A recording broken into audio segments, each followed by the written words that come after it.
Welcome to The How of Business with your host, Henry Lopez, the podcast that helps you start, run, and grow your small business. And now, here is your host.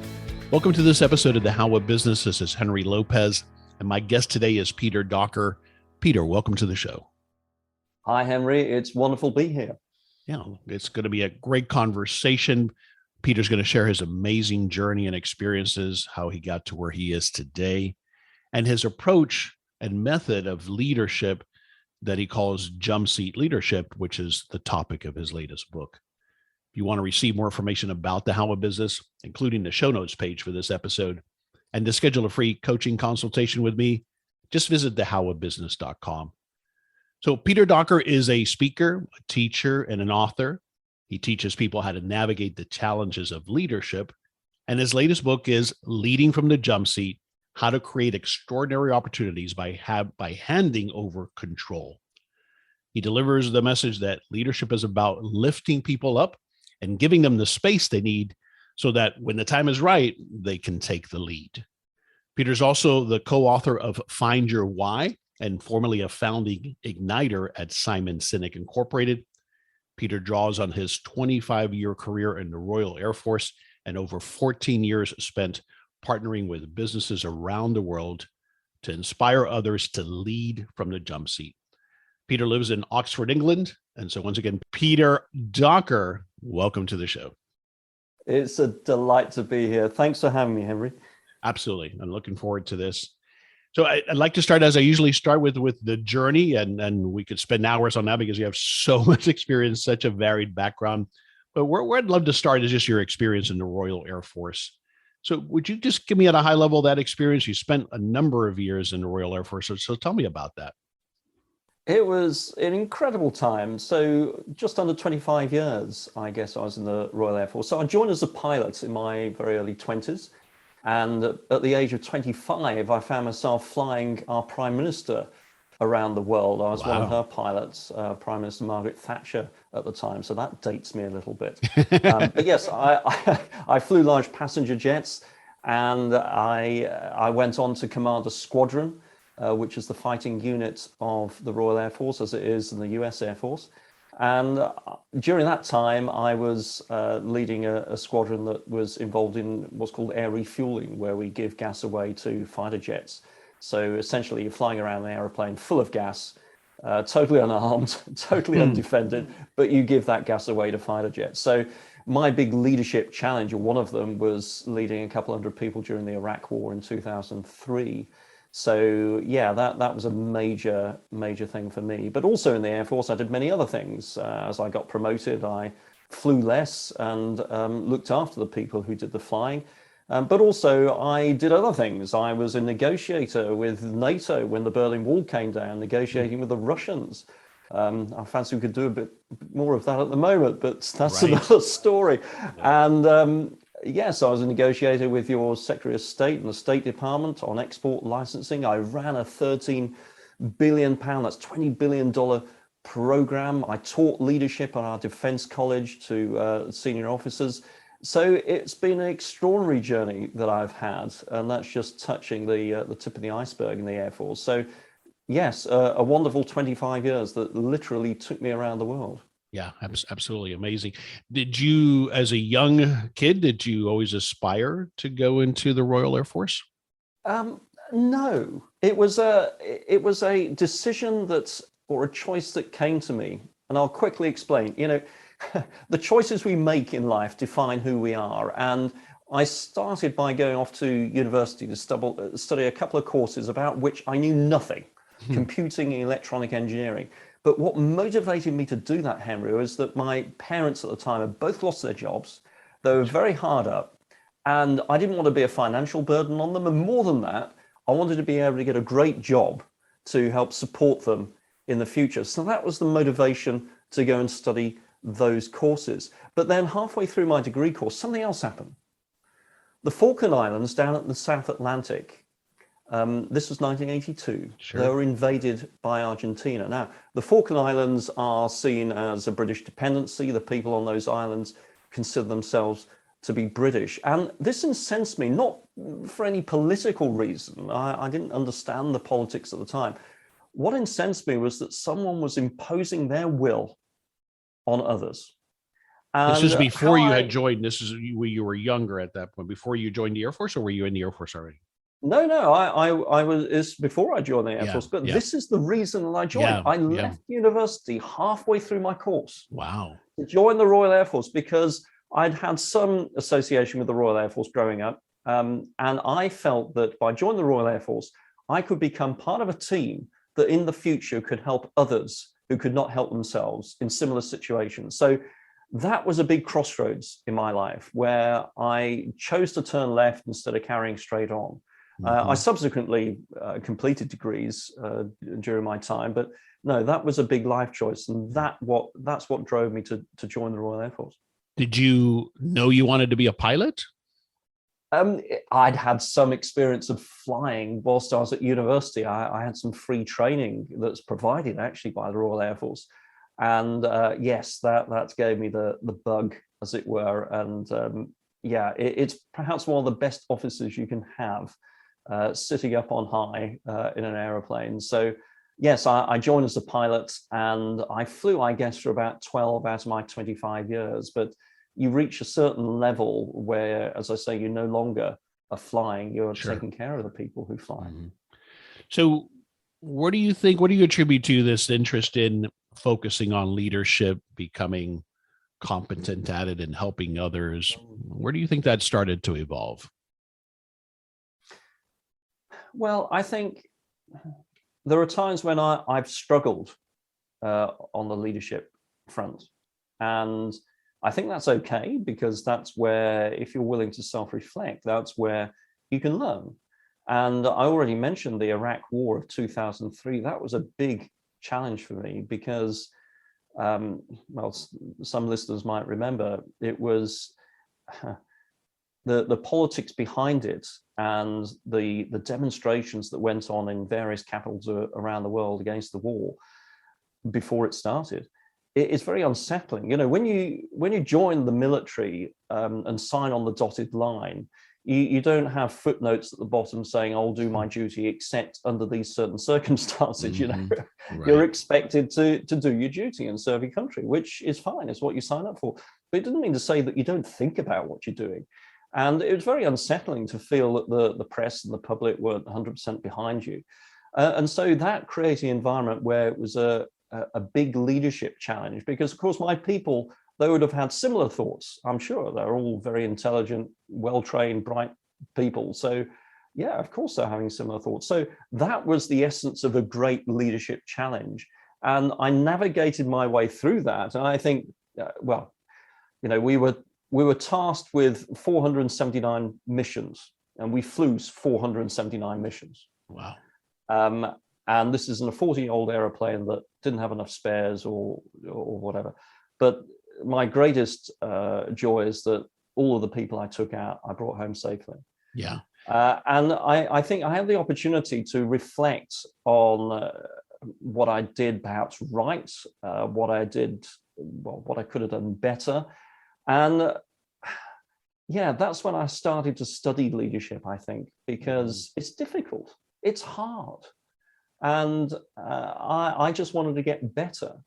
And so to have the opportunity to study it and to see how other people lead and to codify it in a way that will help others has been a great pleasure and privilege.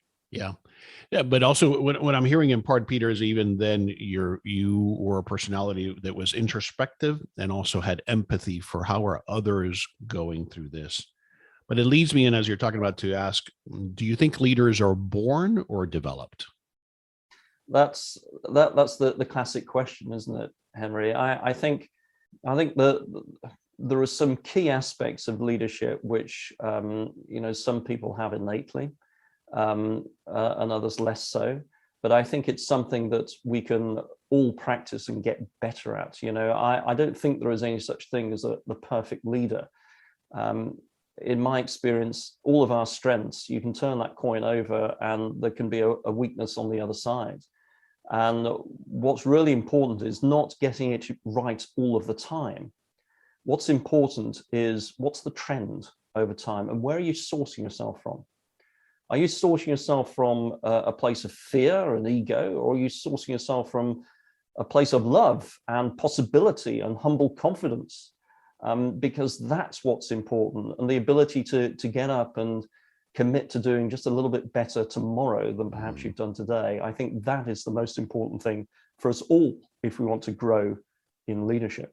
Yeah, that makes sense. It seems to me that if you pretend to be perfect, if you force it, then that's really not leadership. I think part of being a leader is showing some vulnerabilities, showing that it's a progress for yourself as well as those that you're leading. Yeah, I'd like to pick up on that word vulnerability, Henry, because it's something that's talked about a lot in leadership. And with vulnerability comes this word of authenticity and being authentic. And it's very popular at the moment to talk about being authentic, sharing what you feel with your people. I don't 100% agree with that, because it's not necessarily always in service of your people to be 100% authentic. So I'll give you an example. Back in the Iraq War, 2003, I was fearful about what might happen. I was unsure about what we were being asked to do. I was concerned that we didn't have all the equipment and supplies that ideally we needed. But to show and share that with my team would have been the last thing that they needed. Yeah, they were looking to you to say, it's okay, we're going to get through this. To give a foundation. Yeah. And I love what Seth Godin has to say about authenticity. He says that a four-year-old child is authentic. When it's hungry or tired, it will cry and wail. That's authenticity. But we lose that right to be authentic by the time we're about 10 or 12. We've got to have a filter in. Sure. And that filter is integrity. And going back to my example of the Iraq War, I needed to have that filter of integrity in line with the position that I held. People were looking towards me for guidance, for clarity, for the reason why we were doing this, so as they could latch onto that and use it so as they were then able to focus on what they had to do. If I'd been totally authentic and shared all my feelings, that would not have given them the foundation they would have needed to do their job well, and importantly, to do it safely, and to come back home safe at the end of the deployment. So, authenticity fine, integrity better. Have that filter in there that is reflective of the job, the position that you hold, and the leadership role that you have. Yeah, I love that. That makes sense. All right, just briefly, after leaving the Royal Air Force, you've had a whole nother diverse career, as we already touched on. So just summarize that for me there. What did you go on to do after that? Well, I left the Air Force early, would you believe? After 25 years, I could have stayed longer, but I felt there was more I could do. So I left and I joined a remarkable consultancy where it was nothing to do with the military, nothing to do with flying, but it had everything to do with leading people. And we worked in very high risk environments, such as oil and gas, mining, construction, where people typically got killed or injured. And what we did, we went in and helped to create a leadership culture where everyone looked after one another and everyone went home safe at the end of each day. And it was remarkable work with many different nationalities and languages often involved in the teams that we were working with. And I spent time in the Middle East, in Kazakhstan, down in different parts of Africa. And that was a remarkable learning experience. But after 3 years, I thought, well, there's more I could do. And it was at that time that I met Simon Sinek. I see. And it wasn't long after he'd published his book, Start With Why. And remarkably, in a great act of trust, he asked me to help take his message around the world, which is what I did. So yes, I think over the years, I've traveled to 93 countries and had the privilege of working with leadership teams in practically every sector you can imagine in many of those countries. So impressive, yes, yeah. But I should mention about two and a half years ago now, I decided to take a step away from Simon because I thought there's more I can do. And I wanted to bring together everything that I've learned from all of these remarkable experiences I've had and share it with others. And that's what led to the book that you've mentioned, Leading from the Jumpseat. Yep. Leading from the Jumpseat, how to create extraordinary opportunities by handing over control. There's a lot in that subheading there that I'm going to explore, but you've just shared what led to writing it. Who do you think it's for? Who is this book for? Well, the way I've put the book together, and yes, you can tell perhaps from the title, there is a link to flying. I use flying as a metaphor throughout the book because, the flight deck of a large aircraft is a microcosm of leadership. And I've seen some great leadership in emergency situations, and I've seen some fairly poor stuff as well. But when it's at its best, it's pretty darn good. And so there are lots of my experiences in the book of what I've learned through flying and the experiences I've had there. But then I've targeted the book on 4 levels that I call learning to fly, flying, teaching others to fly, and then leading from the jump seat. So very quickly, learning to fly is all about figuring out what's deeply important to me as an individual. And the reason this is so valuable is that when we're very clear on what is the non-negotiables in our life, it gives us a huge reservoir of energy to have the courage to move forward, even when we're stepping into the unknown. But then we get into a role where perhaps we're doing very well, we're enjoying it. And that's what I refer to as flying. And we're great at what we do. But then perhaps we get promoted and we might no longer be doing that work. We're looking after the people who are doing that work. And that's the opportunity then to teach others to fly, which is the next level. And then the final level, leading from the jump seat, is when, it might be a CEO of a business or a founder of a business where you're taking that step back and you've equipped and you've lifted others up who now themselves are taking the lead and carrying forward those things which are deeply important to you. So in terms of who is the book for, then, it's for everyone, dare I say. It's from the people who are just trying to figure out what's important to them in life and which direction they want to go in.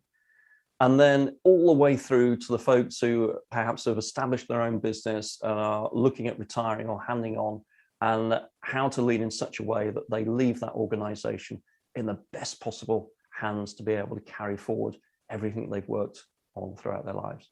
Yeah, as you explained very well also before we started recording, you think of it kind of in part as a how-to guide. And I love, Absolutely. As you had mentioned at the end of every chapter, you have that consider this section that just makes us ponder and kind of think through these things. Yeah. Yeah. And I name that very specifically. It's rather than ideas for action or do this. No, it's consider this, because each situation is different.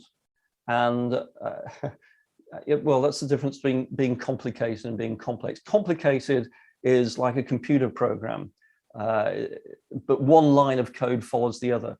Complex is when one action doesn't necessarily have the same reaction every time. And so it is with leading people. Leading people is complex, and we have to learn how to dance in that complexity, because one solution does not always create the same outcome in different situations. So that's why I coined the phrase consider this, because it's just an opportunity to prompt reflection and consideration of our own environment and how we can apply the ideas I've shared in that environment. It strikes me, Peter, that might be why in part you had a stint there where you were negotiating and perhaps developed and learned that in negotiating some of these things, same principles come to play. Is that something that makes sense? Yeah, absolutely. Let me build on that. I mentioned just a moment ago, Henry, figuring out what's deeply important to you. Right. So let me give you an example. For many people, family is deeply important, right? I had a call from my wife a couple of years ago. She was sounding a bit distressed. She'd just been involved in a car accident. I dropped everything to go to her aid. It was only a couple of miles down the road. But here's the thing. Nothing would have got in my way to going to the aid of my wife. I was literally stepping into the unknown. I didn't know what I would find, but I went, okay?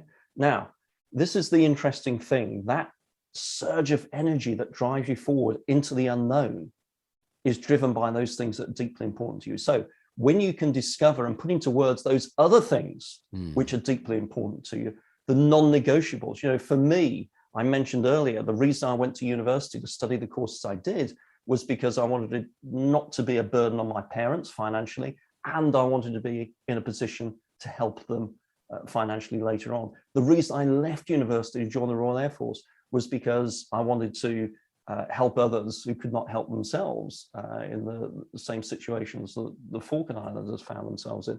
And the way I characterize that is the notion of mutual respect. That is deeply important to me. So here's the thing. When you've identified those non-negotiables, they give you this reservoir of energy. They give you the handrail to guide you when you're stepping into the unknown, which by definition goes alongside leadership, you know? And when we can characterize and put into words those non-negotiables, they turn into what I call stands. Right. There are stands and there are positions. Positions are against something. And we can hear a lot of language in politics and around the world at the moment, people taking up positions against others and against other things. But the thing with a position is that it can only exist when there's a counter position, a counter view. If that counter view dissolves, so does your position. A stand, on the other hand, is different. A stand is for something. It's what you believe in. And as such, it doesn't depend on anyone or anything else to exist. It's like having your own island and putting your flag on that island and saying, look, this is what I stand for.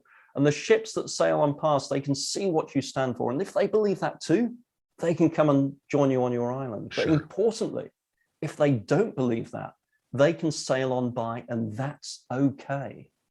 Now, the thing with a stand is that it can grow inside of us. And when it's connected to those deeply non-negotiable things, then those stands can turn into commitments. And a commitment is when we take that stand and we put it into action. Just as I did when I chose to act on my stand for mutual respect, leave university and join the Royal Air Force. And so non-negotiables, your stands, commitments, they're all joined together. And when we're very clear on these things for ourselves, it helps us to lead ourselves better. And it also helps us to lead others better too. Yeah, well said. That's what I was going to mention is that. So it seems to me that as you're talking about this, these foundational components to our character, the more we achieve clarity for ourselves on them, that is in part what allows us to become a better leader. Absolutely. It's when we're clear on these things, it starts to reinforce what people recognize as our character, what we can be relied upon. And I'll just mention in this mixed values, you know, I purposely don't go deeply into values because values aren't as fixed as we might think they are. I see. They're really not. You know, I'm sure like me, Henry, you consider yourself to be a fairly considerate person.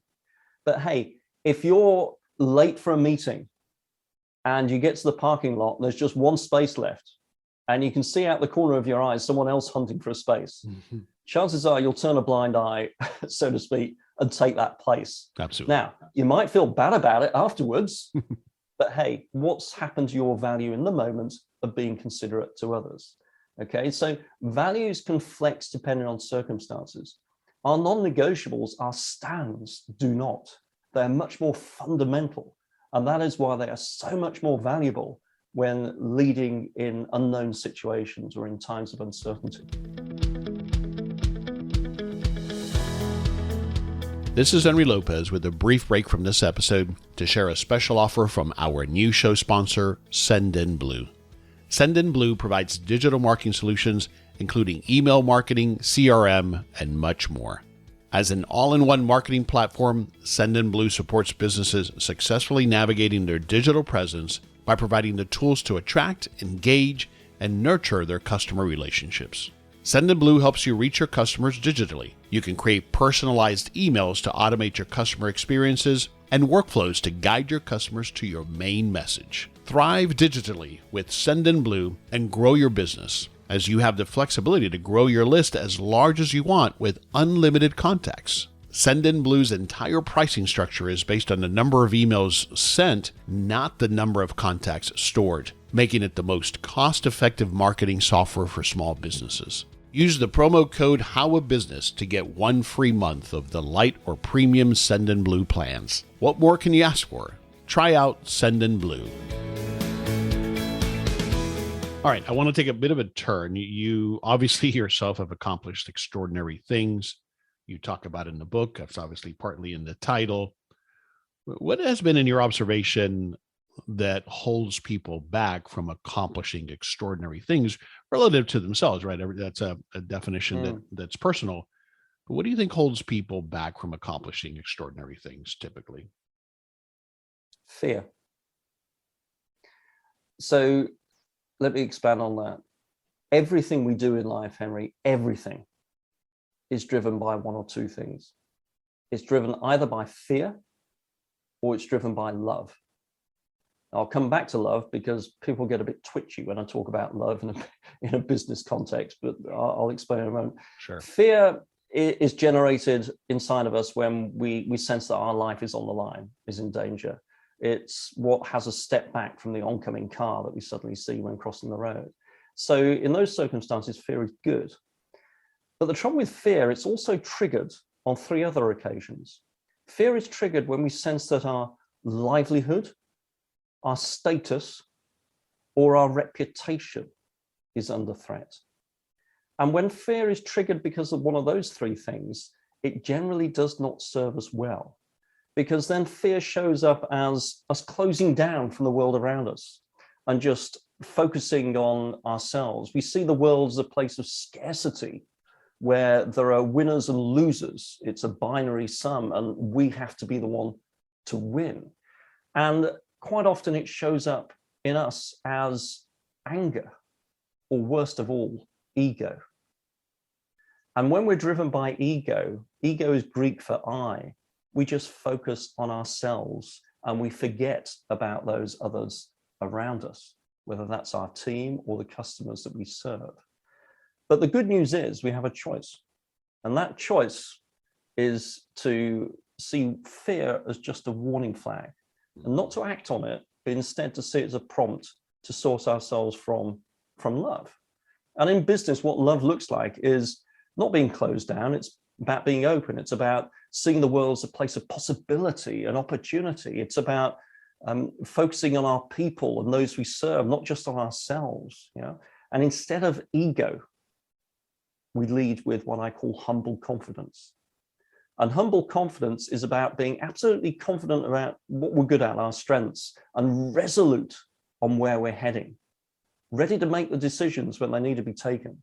But importantly, having the humility to listen and to engage our people in our team, to tap into that collective genius that's in our team to help figure out what we need to do. When we lead with humble confidence, we are no longer transfixed on knowing the answer. Instead, we're comfortable leading on the unknown when we don't know the answer, and being the one instead focused on where we're going, but also asking the important question. So as together with our team, we can figure out where we're heading. So humble confidence is the antidote to ego. It's about learning to lead from a place of love and being comfortable not knowing the answer, rather than leading from a place of fear and ego, which can hold us back. And you talk about this as well, and I've long understood this, that it requires courage, not confidence. Courage comes first to nonetheless move forward, yeah? Absolutely. Courage cannot exist without fear, but courage can only be sustained by love. So linking into the earlier part of the conversation, we can't go on being afraid of things for years and years and years. We just can't. It's unsustainable. It wears us down. That's like taking a position against things. It's wearing. But when we choose to take a stand for something instead and lead from a place of love, then that sustains our courage to carry on forward, even when times are hard, even when we are knocked back. It has us get up again and move forward. That's how we sustain courage. It's through love, not through fear of things. Yeah. Love that. All right. I want to explore, well, I'd like you to share the story that you share in the book related to humble confidence about the experience with the crash landing, because I also, and in part, I want to tie it back to, because I think with that example, we'll start to explain really what you mean by jump seat and that component, that role in the cockpit, or that person in the cockpit. So I was thinking maybe you can share that story and we can explore that a bit. Absolutely. So this was shortly after my 25th birthday, and I was the first officer, the co-pilot, flying a passenger jet, 140 people from the UK down to Nairobi in Kenya.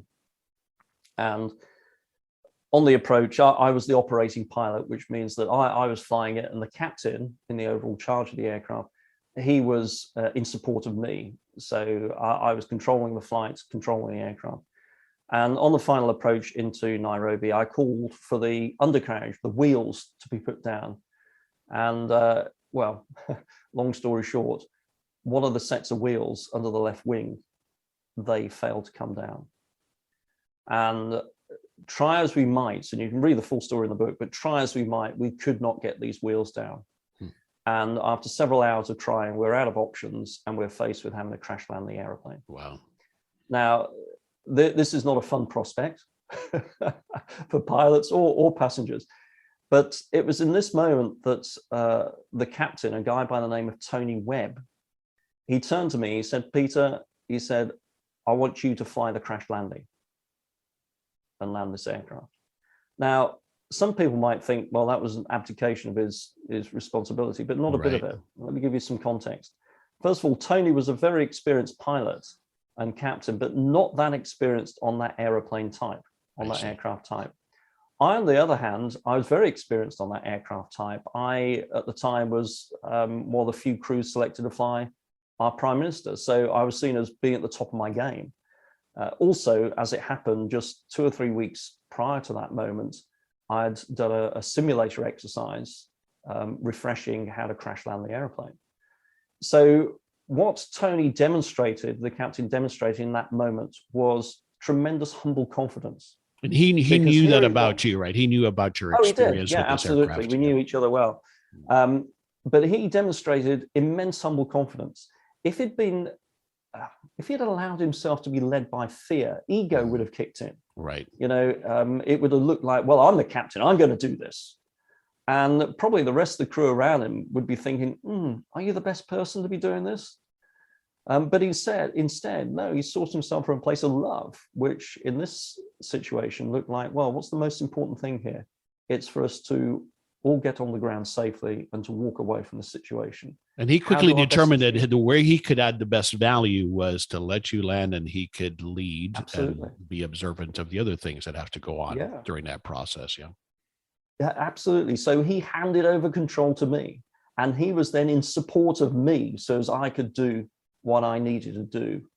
And he would then focus on the bigger picture of, well, what happens next when the noise stops, you know? when you communications and all that kind of stuff that have to go Absolutely. On as well. So, you know, I go into more detail in the book, but this was the more preeminent example I've had of humble confidence.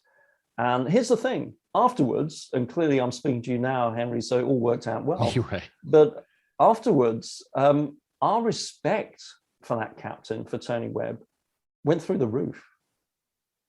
You know, did he have to deal with, though, and did he, I wonder if he thought about what's going to be the impact on my reputation? In other words, am I going to be judged as I surrendered control? Was that part of something that went through his head, and did you have to deal with that afterwards, or did he have to deal with that afterwards? Well, quite possibly it did go through his mind, because it's a trigger for fear. You know, here his life, his livelihood, his status and reputation were on the line. Exactly. And so it would have been very easy for him to lead himself and others through fear. But no, he had the courage to address all of those things and choose the bigger picture, to choose to source himself from love and to lead with humble confidence. So he wasn't thinking about himself. He was thinking about everybody on board that aeroplane and being able to go home safe to their families. That's what he was thinking about. And no, he was elevated in people's opinion afterwards. Sure. Because they respected the decision he had made, because they understood why he made it. So it didn't undermine him one iota. And one thing as well, when we're talking about handing over control, we're not talking about abdication. Right, exactly. You know, and that's the difference, right? Yeah, that's the big difference. It's a big clarifier there. Yeah, a really important one. The distinction between delegation and abdication. You know, delegating, you're giving someone else the opportunity to step into a role and take the lead, but you are still retaining overall responsibility and ownership for the outcome, you know, if they screw up. Whereas if they succeed, then you're giving them the accolade. Abdication is where you just turn your back on things. Yeah. And you're not in the slightest bit interested, and whether they succeed or fail, the other person takes the rap, you know. Mm-hmm. So no, this was delegation, not abdication. And it was in a context of love and a focus on others rather than fear, ego, and a focus on self. Yeah, and that applies, of course, so clearly to business environments. As business owners, we delegate, we help others to grow, but we never abdicate the ultimate responsibility for what needs to happen in our business.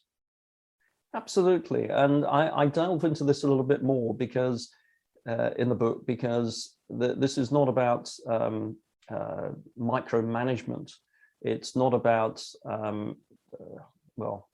tinkering around the edges. No, that's not delegation.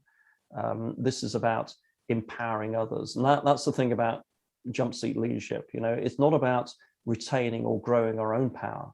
It's about lifting others up and empowering them, so when the time is right, they can take the lead, just as Tony did to me on that day in Nairobi to land that aircraft. Brilliant. All right. I just want to make sure we clarify the term jump seat. I happen to be familiar with it because I've been around the airline industry. My wife was a flight attendant. She's ridden on the jump seat many times. But explain why you brought in that term and what it symbolizes here.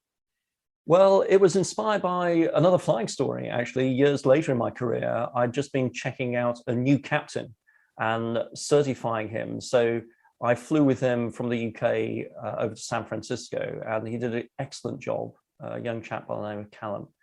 And as we shut down the aircraft in San Francisco, I said, Callum, great job. I'll sign you up now. You're fully certified as captain to fly this aircraft anywhere in the world with a standard crew. We're going to stay here the night, but in the morning, you'll have a regular first officer with you, and I'll be down the back with the other passengers as you fly us back towards Washington, Dulles. And that was a great moment, great moment. The following morning, I was just reading a magazine, waiting for the flight to depart, and Callum came to me and he said, look, it's very busy here at San Fran during rush hour. He said, can you come and sit on the jump seat just to act as an extra pair of eyes as we taxi out and depart, just for safety? I said, yeah, great idea, Captain. And that was hugely courageous. You know, he just got me off his back after being checked for months. But no, he was serving a higher purpose, which was the safety of everyone on board. So the jump seat is a third seat on many flight decks of many large aircraft, and it's immediately behind the two pilot seats, the captain and the co-pilot. When you sat there, you can reach forward and touch those two pilots. So that's where I sat. We taxied out. Callum did a great job. He didn't need me at all. He had it all covered, as I knew he would. We got clearance to take off. We thundered down the runway, and we just lifted off. We were around about 300 or 400 feet high above the ground, and we had an emergency.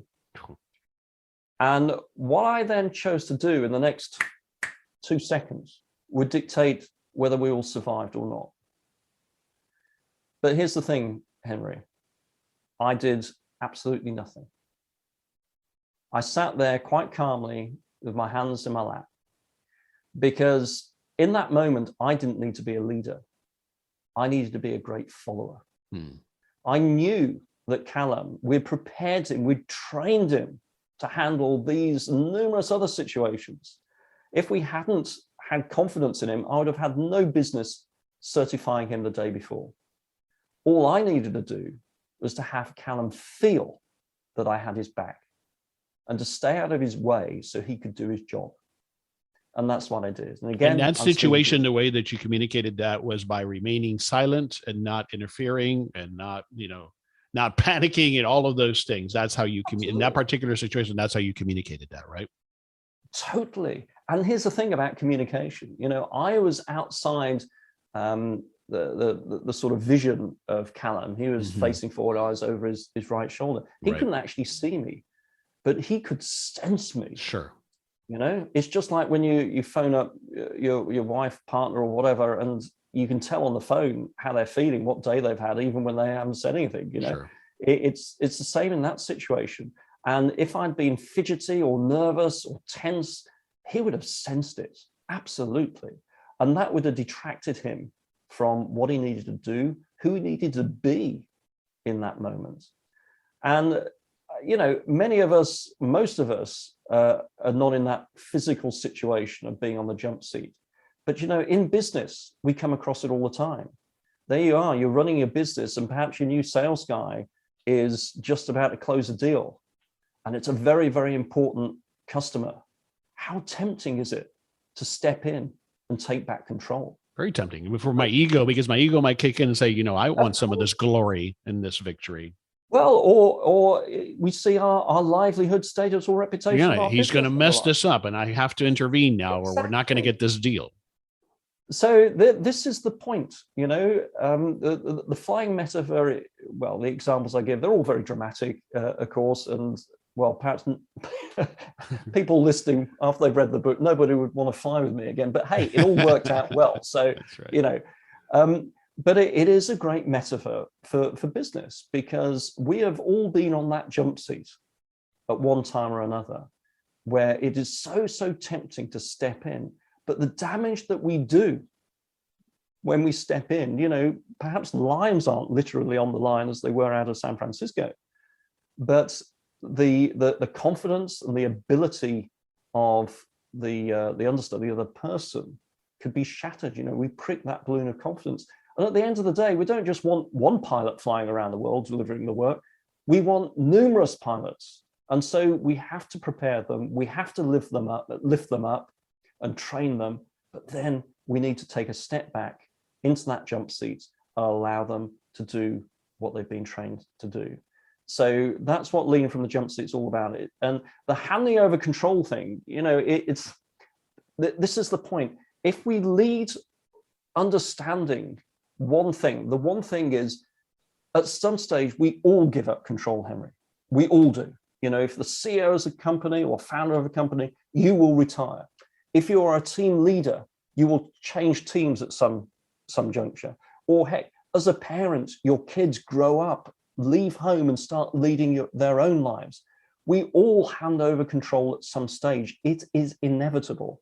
Leading from the jump seat is about how to lead with that inevitability in mind. Because when we lead from that perspective, where we're lifting others up and preparing them to carry forward and lead when we've taken that step back, the remarkable thing is that fantastic opportunities arise in the now, in the moment. And that's why the book is all about leading from the jump seat, creating extraordinary opportunities by handing over control. It is the only way to lead if you want to see what you really care for in life continue on after you've taken that step back. Brilliant. Great stuff. Thank you for sharing all that and those stories. We'll start to wrap it up here. Obviously, the book, it's available anywhere you might get a book. I found it on Amazon. But you also do keynote speaking engagements. So just tell us a little bit about that and anything else you want us to know or take some action on. Sure. So yes, the book, I think Amazon's got 22% off at the moment, which Excellent. Is great news. Yep. But yes, I speak all over the world. I work with leadership teams. I've run 4-hour sessions for almost 3,000 people at a time in large auditoriums. I run workshops, training to teach people how to lead from the jump seat. So as those things that are really important to them can carry on long after they've taken a step back.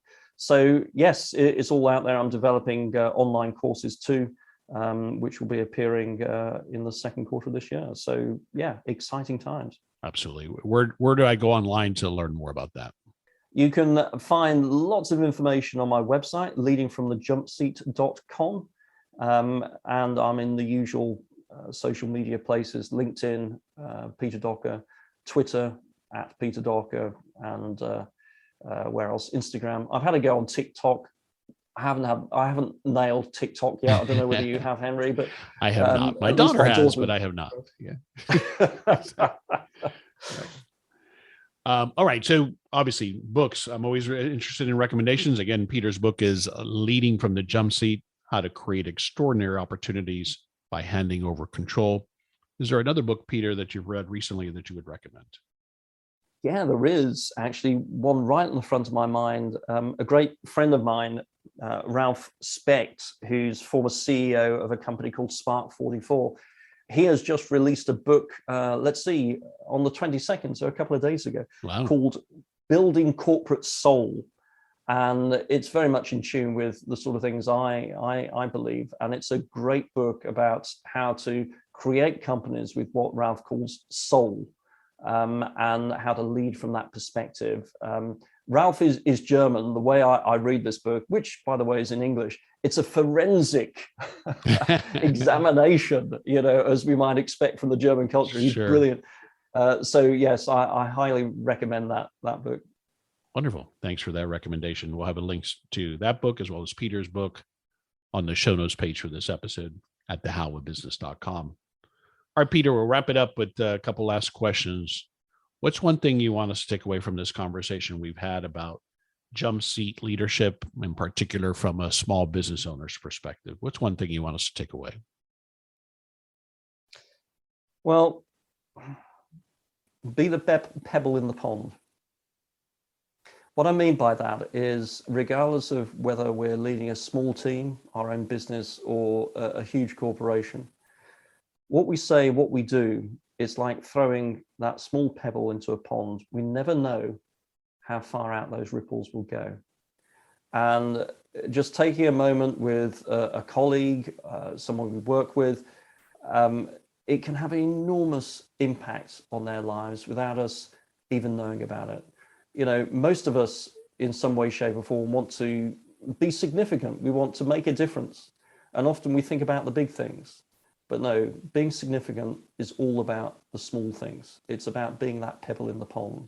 So as you step out today after listening to this podcast, think about how you can be that pebble in the pond for the people around you and the people that you lead.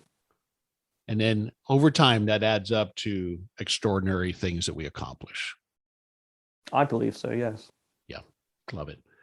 Tell us again, Peter, where you want us to go online to learn more. Leadingfromthejumpseat.com. There's lots of videos and resources on there. And if you want to drop me a line, there's a contact form there. And I'd be delighted, if people read the book, I'd be delighted to hear your feedback, questions. It's always a joy to me to hear how people receive what's in that book. Brilliant. Extraordinary conversation. Peter, thank you so much for sharing, for being with me today, and for sharing all of this knowledge and experiences. I appreciate it. It's been an absolute delight, Henry. And thank you too for all the work that you do, helping to lift others up out there. Thank you. Appreciate that. This is Henry Lopez, and thanks for joining me for this episode of The How of Business. My guest today again was Peter Docker. I release new episodes every Monday morning, and you can find the show anywhere you listen to podcasts, including Apple Podcasts, Google Podcasts, Spotify, and at my website, thehowofbusiness.com. Thanks for listening. Thank you for listening to The How of Business. For more information about our coaching programs, online courses, show notes pages, links, and other resources, please visit thehowofbusiness.com.